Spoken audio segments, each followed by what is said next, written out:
Here's a super quick video on how to get bubble-free finish using water-based polyurethane.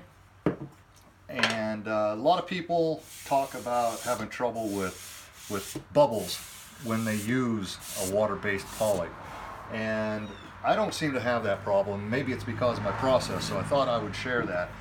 Number one, you don't want to shake a water-based poly because it will put bubbles into the finish, and then when you try to apply it, they don't go away. So stir, not shake. The opposite of bond. The other thing I do is I use a foam brush. I don't use a bristle brush. Don't know if that helps me or not, but that's what I do. I don't have any trouble with bubbles. So what I'm doing today is I'm preparing some flag unions. Before I carve the stars, I put a couple coats of finish on. I hand carve with a router, and the finish helps the router glide. It also helps when I want to go and put some white into the star.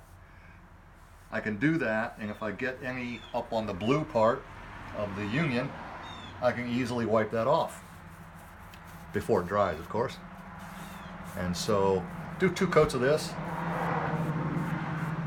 and well, time for a new brush. That's a good opportunity to mention that brush came from the Big Blue box store. I've actually had the best luck with brushes from Walmart. They're a little denser, they hold up a little better, and they work better. So won't be getting any more from Big Blue. But that's it. That's all there is to it. No bubbles, lays down pretty nice, and I'm happy with the finish when I'm done. Hope this helps you. Bye.